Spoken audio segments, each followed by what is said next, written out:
Eh bien salut à tous, on se retrouve aujourd'hui pour une nouvelle vidéo et aujourd'hui je vais revenir un petit peu sur ma vidéo, mes pronostics détaillés de l'Euro 2016. Donc c'est vidéo que j'avais ajoutée le 10 juin, donc c'était juste avant le début de l'Euro. Je l'avais ajouté vers 19h, 20h, enfin juste avant que le match des Bleus commence, le match d'ouverture. Et donc voilà. Euh, et on va revenir un petit peu sur les résultats, même si bon, les phases de poule ne sont pas terminées encore à l'heure où je vous parle. À l'heure où je vous parle, la France vient de disputer son dernier match de phase de poule, donc il reste encore tous les autres groupes, il leur reste tous une journée, donc voilà. Mais j'aurai pas le temps de faire cette vidéo après tout cela, donc je la fais maintenant. Et on va revenir un petit peu sur ça, même si bon, il y aura une autre vidéo enfin d'autres vidéos pour vous présenter les résultats si j'avais juste par rapport à mes pronos. Donc, tout d'abord, on va regarder ce groupe A, parce qu'il est complet ce groupe A. Donc, qu'est-ce que j'avais pronostiqué? Donc, je vous rappelle que c'est avant l'Euro que j'avais publié cette vidéo. Je l'avais fait à 5h de l'après-midi. Donc, voilà. Donc, j'avais pronostiqué une victoire de l'équipe de France 2-1 contre la Roumanie. Il s'est trouvé que la France a remporté 2-1, donc là j'ai vu juste. Ensuite, Albanie-Suisse 1 partout. Et il y a eu 1-0 pour la Suisse, donc malheureusement à un but près ça s'est joué. L'Albanie qui a été réduite à 10 contre 11 rapidement avec l'Orixana et puis qui n'a pas démérité mais bon qui est tombé sur une équipe de Suisse solide, donc voilà, qui s'est imposée. Ensuite, j'avais dit Roumanie qui gagne la Suisse 1-0 et au final il y a eu un partout. La Suisse finalement que j'ai sous-estimé dans cette compétition alors qu'au final elle se qualifie avec 5 points et aucune défaite. Malgré que je la voyais supérieure à l'Albanie et à la Roumanie, mais je pensais que la Roumanie ferait un meilleur parcours. Ça a été pas une déception, mais bon, je pensais qu'ils allaient faire un meilleur parcours et surpris de l'Albanie.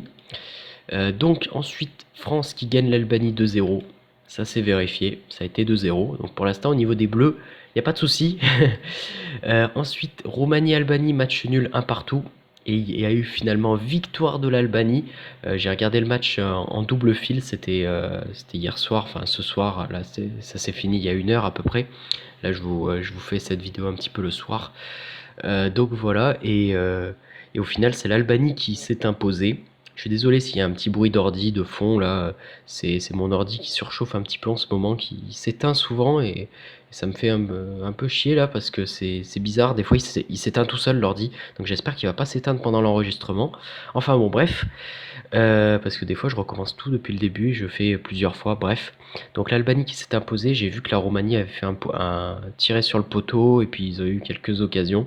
Bref, l'Albanie qui une belle surprise quand même cette équipe d'Albanie. Et puis au final j'avais mis 2-2 entre la Suisse et la France et au final il y a eu 0-0.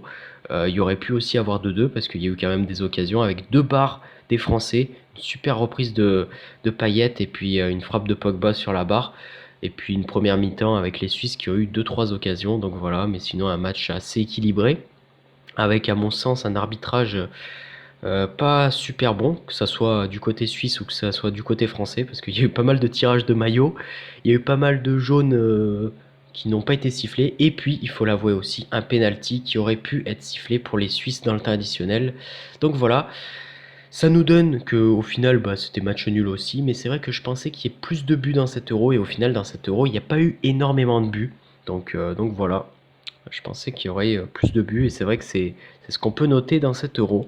Donc au final, j'ai eu quand même quelques pronos de juste, dont des scores exacts de la France, de l'Albanie, euh, enfin de la France ouais, contre la Roumanie et contre l'Albanie, et puis un score, enfin un résultat égal contre la Suisse, donc trois pronos justes pour ce groupe.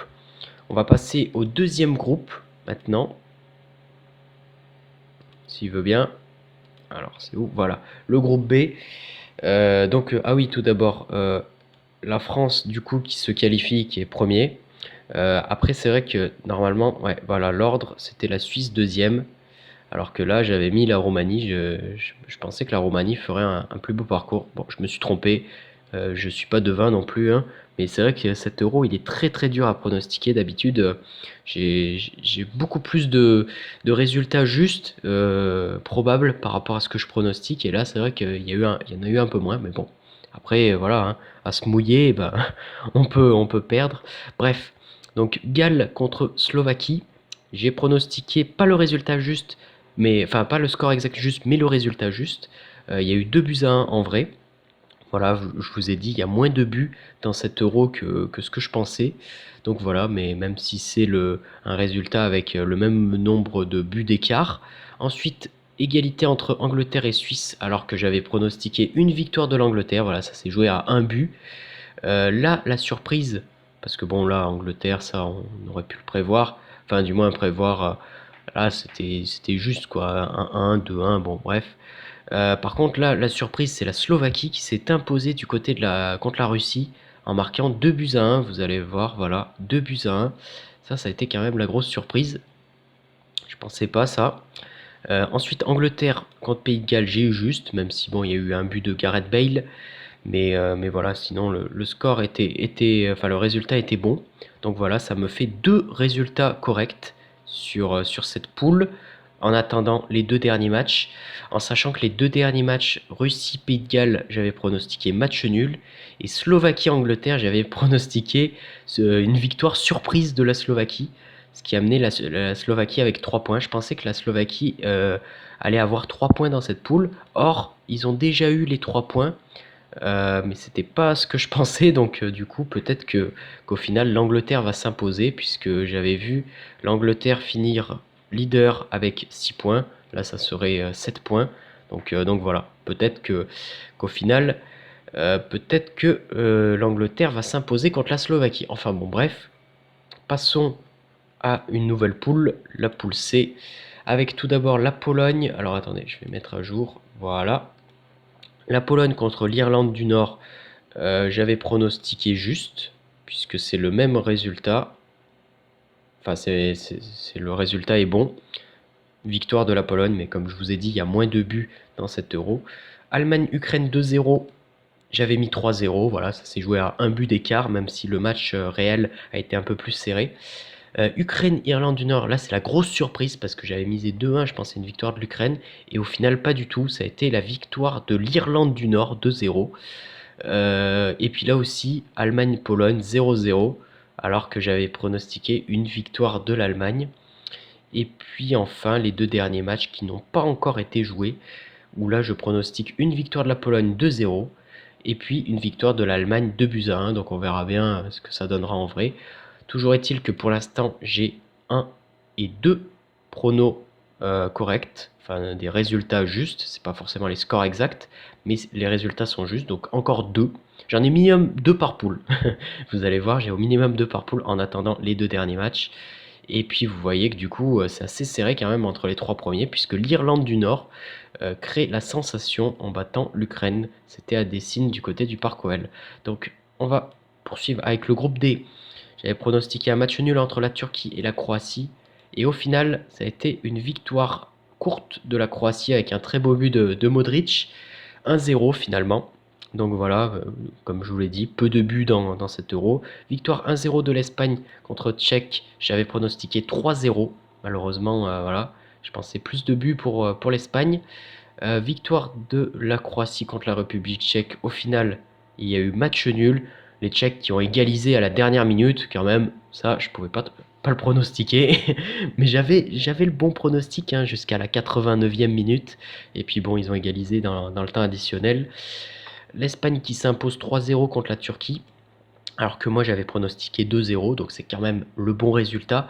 Mais pas le score exact. Même si bon, le troisième but espagnol, il est hors jeu, hein, donc on aurait pu dire que c'était 2-0, hein. Même si bon, ils ont bien mérité leur victoire, l'Espagne, il n'y a pas eu photo.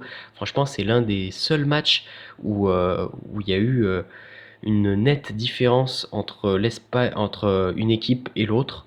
Donc voilà. Et en plus, le match était retransmis ouais, sur 3 chaînes, d'accord. Donc voilà, là pour l'instant, j'ai 2 pronostics qui sont quasiment égaux, enfin du moins qui sont le bon score. Et puis là, j'étais pas très loin. Bref, il restera encore 2 matchs à jouer avec la République tchèque contre la Turquie. J'avais pronostiqué un match nul, un partout. Et puis là, la petite surprise pour moi, c'est ma petite touche personnelle, la victoire de la Croatie sur l'Espagne. On verra bien en vrai ce qui se passera à Bordeaux le 21 juin. Je vous rappelle, là, voilà, on est... Ah bah il est minuit, voilà. C'est le 20 juin, là. Enfin, on était le 19, là, c'était le match de l'équipe de France. Donc, on va passer à l'avant-dernier groupe. Donc, l'avant-dernier groupe, le groupe E. J'avais pronostiqué une victoire de la Suède et au final la Suède qui a pas mal déçu dans cet Euro et qui a fait match nul, un partout. Ensuite, victoire de la Belgique qui finalement a perdu 2-0 contre l'Italie. Ça, j'aurais quand même pu le prévoir. Je suis un petit peu déçu de ma part parce que j'aurais pu le voir ça, même si bon, la Belgique c'est quand même une belle équipe. Derrière, Italie-Suède, j'ai pronostiqué le bon score. Enfin, pas le bon résultat, pardon. Pas le bon score, puisque c'est 1-0. Mais bon, il y a le bon écart. Il y a un but d'écart, donc voilà. Donc là, c'est un bon prono. Enfin, 3-0 pour la Belgique face à l'Irlande. Et ça se vérifie là, avec mon prono 3-0. Donc voilà, là, un score exact, enfin. Ça faisait un moment. Voilà, à part les matchs de l'équipe de France, il y a encore d'autres scores exacts que j'ai pronostiqués. Italie-Irlande, où je pronostique une victoire de l'Italie 2-0. Et puis un match nul entre la Suède et Belgique. Alors, j'ai pas forcément dit 3-3 parce que là, maintenant, vu que je sais que dans cet euro, il n'y a pas beaucoup de buts, je vais peut-être pas me mouiller en disant 3-3, mais peut-être un 2-2 ou un 1-1, peut-être. On verra bien. En tout cas, ça risque d'être très tendu, pardon, puisque entre la Suède et la Belgique, c'est là où va se jouer la place de qualification, je pense, puisque l'Italie est déjà qualifiée, mais rien n'est fait entre la Suède et la Belgique. Donc voilà, voilà pour ce groupe E. Et enfin, on va passer à ce dernier groupe, le groupe F, voilà.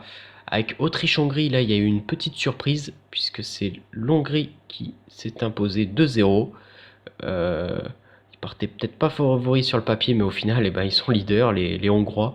C'est une poule un petit peu surprise. Match nul entre Portugal et Islande. Là, on pouvait pas trop s'en douter, ce match-là. Euh, Parce que le Portugal a eu beaucoup d'occasions et moi j'avais pronostiqué une victoire large du Portugal. J'avais quand même pronostiqué le but pour l'Islande, mais ça compte pas. Qu'est-ce qui s'est passé là? D'accord? C'est pas du tout un placement de produit, hein. C'est l'équipe qui veut me faire des... D'accord, ok. Oula, d'accord. Faudra que l'équipe soit un peu plus... Voilà, c'était ça que je voulais montrer. 26 tirs, 9 cadrés contre 4 tirs, 4 cadrés et un but. Donc 72% de possession quand même. C'est vrai que l'Islande, voilà, un peu de réussite quand même, mais ça fait partie du jeu. Ensuite, match nul entre Islande et Hongrie. Là, j'avais bien pronostiqué, d'ailleurs, le score exact, alors que ça s'est joué dans les dernières minutes, puisque la Hongrie a égalisé. D'ailleurs, il y a une stat qui est assez impressionnante, c'est que l'Islande a mené plus longtemps au Vélodrome dans ce match que Marseille sur toute l'année 2016. Ça, c'est quand même une stat assez incroyable. Enfin bon, bref, match nul entre Portugal et Autriche. J'avais pronostiqué une victoire du Portugal. C'est vrai que s'il n'y avait pas eu ces deux poteaux, ce penalty raté et puis ces nombreuses occasions, le Portugal aurait pu également s'imposer. Mais bon, avec des si on refait le monde. Et puis les deux dernières rencontres, match nul entre l'Islande et l'Autriche. Et puis une courte victoire de Portugal. Là, je pense que je serai proche du résultat pour ce dernier match, puisqu'il y a peu de buts. Et puis je pense quand même que le Portugal va vouloir se rassurer. Parce que je vous rappelle qu'ils n'ont pas perdu un match, mais pour l'instant ils seraient éliminés. Donc ça serait c'est quand même dingue ça. L'Islande qui passerait devant le Portugal et qui peut, en cas de victoire contre l'Autriche, assurer une place pour les huitièmes de finale. Donc les phases finales, eh ben, on ne connaît pas encore les équipes. Ce qu'on ne sait juste, c'est que vu que la France a fini première, elle jouera contre un troisième de soit C, D ou E. Alors, ouais, c'est en fonction de si parmi les groupes C, D et E, il y a des meilleurs troisièmes. Et bah à ce moment-là, ils tireront ces groupes-là. Je sais pas trop comment ça marche. Parce que si par exemple il y a C, D et E, comment ils font? Parce que là, il y a A, C, D. Il y a le E en deuxième. Regardez, par exemple, là, C et E, ils sont en deuxième. Donc, si A et B ne le sont pas, comment... Ouais, d'accord. Je m'embrouille un peu, là. Mais j'y comprends rien, là, dans ces trucs. Enfin bon, on verra le tirage au sort. Et d'ailleurs, je referai un prono une fois les vrais huitièmes de finale tombés, puisque c'est pas forcément les mêmes classements que là il y a actuellement, parce que bon, l'Autriche ne va peut-être pas finir. Enfin, là dans ce classement par exemple du groupe F, bah, il y aura peut-être pas les deux premiers qualifiés, enfin les deux premiers que j'avais pronostiqués. Donc voilà. Après pour les huitièmes de finale, je peux pas commenter puisqu'on verra si les rencontres auront réellement lieu. En tout cas, j'espère que cette vidéo vous aura plu.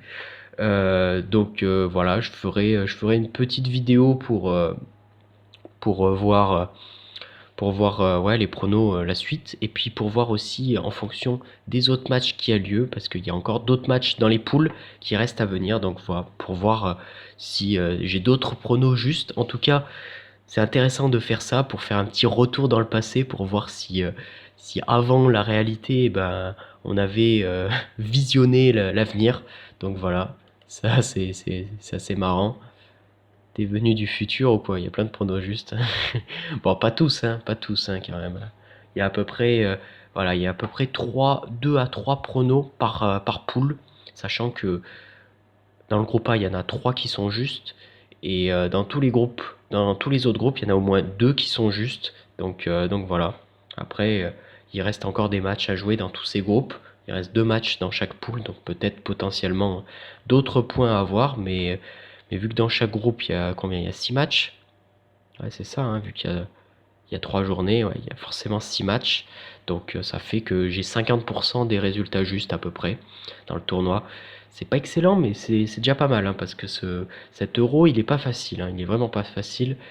Et voilà, comme par hasard, ils nous mettent une pub de Paris en Sport pour parier. Non, non, non, non, moi je parierai pas, parce que si je parie, je sais que j'aurai tout faux. C'est une malédiction, ça. Là, non, non, ça c'est un mauvais coup à prendre. Ne pas tomber dans l'addiction, parce que voilà, je fais ça pour m'amuser, mais je parie pas. Après, chacun fait ce qu'il veut, chacun met son argent où il veut. Moi, je le mets pas dans les paris. Donc voilà, je voulais aussi vous remercier puisque vous êtes désormais 8000, plus de 8000 sur la chaîne. Ça fait super plaisir. On passe chaque jour, chaque semaine, chaque mois, chaque année des paliers. Et donc là, on a passé le palier des 8000 abonnés, donc ça fait plaisir. Et n'hésitez pas à partager la chaîne à vos proches pour qu'on augmente encore, qu'on passe encore dans de nouveaux paliers et puis qu'on agrandisse cette famille. Voilà, donc, et puis vous inquiétez pas, je répondrai aussi aux commentaires de la vidéo de carrière, parce que j'ai pas encore répondu aux commentaires. Il y a eu pas mal de commentaires, pas mal de retours. On regarde un petit peu. Et puis cette vidéo qui vous a d'ailleurs bien plu. Là, beau petit ratio là, ça fait plaisir. Ouais, 96 commentaires, il y a eu pas mal de commentaires. Bon, il y a eu aussi des commentaires des gens qui voulaient chercher un petit club. Et voilà, il y a quelques petits commentaires. Si une carrière avec le Napoli t'intéresse, on t'invite à venir voir notre... Ouais, pas trop de pub, hein. Ça va que eux, je les connais parce que c'était Flonox qui avait fait de la pub pour eux. C'est bon, au passage, je vais leur faire un peu de pub, comme ça ils auront un peu de chance là sur cette vidéo. C'est tombé un peu par hasard, mais c'est genre des A, ils sont deux là à jouer sur FIFA, ils font des carrières et même Ultimate Team, je savais même pas. Ils font des carrières et en fait ils sont à deux, donc ils jouent à deux, ils jouent en coop. D'ailleurs, ça c'est un concept que j'avais fait avec Virtual Soccer Game Show. C'était sur FIFA 14, j'avais commencé ce truc là. Et puis eux, bah, ils l'ont fait en créant leur chaîne, donc voilà. Ils ont, je crois, 1000 abonnés, ouais, pas loin de 2000, je crois. Et donc ils font des carrières. Petite pub subtile, hein, quand même, hein, ils ont fait. Voilà, on t'invite à voir notre chaîne. C'est bien foutu, ça, c'est bien foutu quand même. La petite pub discrète comme on les aime, ça c'est bien. Ça change du truc abonne-toi, Joran, ou viens sur ma chaîne, allez, abonne-toi. Non, ça c'est un peu trop revu. On n'a pas trop envie d'aller sur les chaînes quand on nous dit ça. Alors qu'une petite pub subtile, ça peut passer. Enfin bon bref, là je m'écarte du sujet. J'espère que cette vidéo vous aura plu. N'hésitez pas à l'aimer, la commenter, dire vos pronos aussi pour la fin de 7 euros. Et puis là pour l'instant je suis content pour l'équipe de France qui se qualifie et qui finit premier de son groupe. Ça me fait plaisir, étant français. Donc voilà, c'est toujours super plaisant, même si bon la manière n'est pas encore là. Mais vous inquiétez pas, la manière c'est pas important. L'euro c'est pas important la manière. Il y a peu de matchs, donc franchement, du moment qu'on vibre, du moment qu'on se qualifie, c'est l'essentiel. Après, la manière, on verra après. En tout cas, à plus pour de nouvelles vidéos. J'espère que cette vidéo vous a plu. N'hésitez pas à commenter, partager, à vous abonner. Et puis on se retrouvera très prochainement pour une nouvelle vidéo. Salut à tous.